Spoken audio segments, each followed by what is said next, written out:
thank the chairman, I thank the witnesses for being here on a very difficult subject.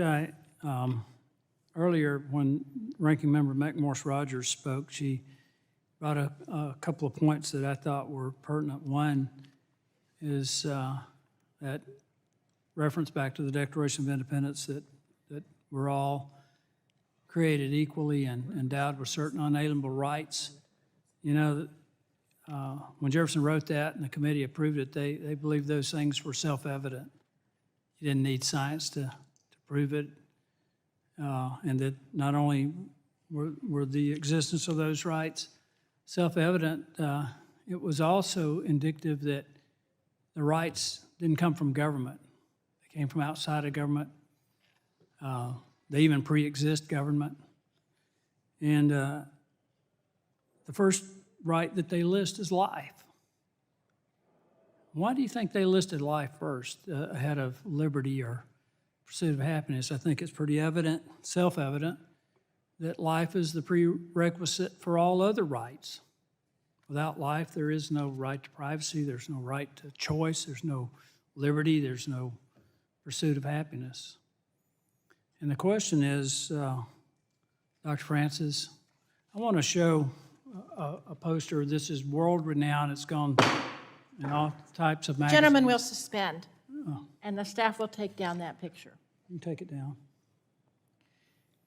In this committee, we admit documents or photographs on unanimous consent bases, and this has not I been... accept the chair's ruling. Excuse me. This has not been shown to the majority, and it has not been agreed to, and there's no foundation of we will not allow it to be displayed, and we will not allow it to be submitted for the record. I'm not That's the ruling of the surprised. chair. Gentleman's recognized. I'm not surprised at all that you wouldn't want to show this photo of an in utero surgery in which the child being operated on grasped the finger of the doctor doing the surgery. That picture was taken in 1999. And, Having not seen the photo, I cannot comment as to what it is. okay, The gentleman decided not to share it with the majority. okay. But the individual in the photo is now 22 years old. His name is Sam. Dr. Fisher, obviously you believe that a child in utero is a person, right? Do you believe that, Dr. Resnick? You're a physician. Without seeing the photo, obviously. I think you're referring to fetuses. And so I just want to be really clear about terminology, embryo, fetus. We as physicians refer, it depends on the stage of pregnancy, using But when those you can words. see a hand grasping a finger or you know it's viable. I did not see your photograph. I know you didn't, and that's the whole point, is that you don't want to confront the fact that this is a person, because a person has rights. I want to be really clear. A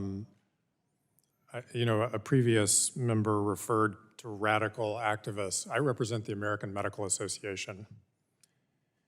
I represent a profession of almost 1 million physicians across this country. And they come together in an organization, in our organization, because we convene them. Dr. so the Resnick, policy you that I represent 1 million represent people who are around not patient- uniformly in agreement with positions that your organization is taking. That's why you have other organizations being formed, and rightfully so, because you've gone down a path that thousands of physicians don't agree with you, and I know a lot of them. And the points that I'm trying to make is there are all kind of consequences for abortion. I mean, I know some people, some remarkable people who exist today because even though they were conceived out of wedlock, their mothers gave birth to them. I can think of one right now who was enormously impactful, and that would have been Winston Churchill. You know, there are other consequences for these decisions. And I understand where you're coming from. I mean, and where all of you are coming from, and your politics on it. But it's not politics for a lot of people. It's a matter of life and death.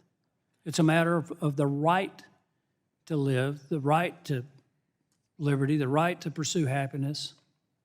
And you want to turn this into something that, I mean, you want to accuse us of not putting the life of the mother ahead of, in certain situations, you've mentioned the ectopic pregnancies, and I don't know anyone who agrees with the positions that you're articulating. So I just find this very disturbing, and you know, I realize that you don't want to see things, you don't want the American public to see things the way they really are.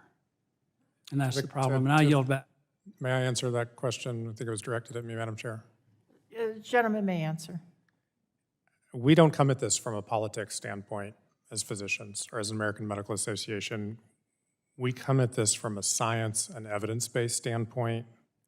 And these are important questions, which is why I don't want to insert myself into the decisions that patients and doctors make together every day. Thank you, Dr. Resnick. Chair now recognizes Mr. Hand for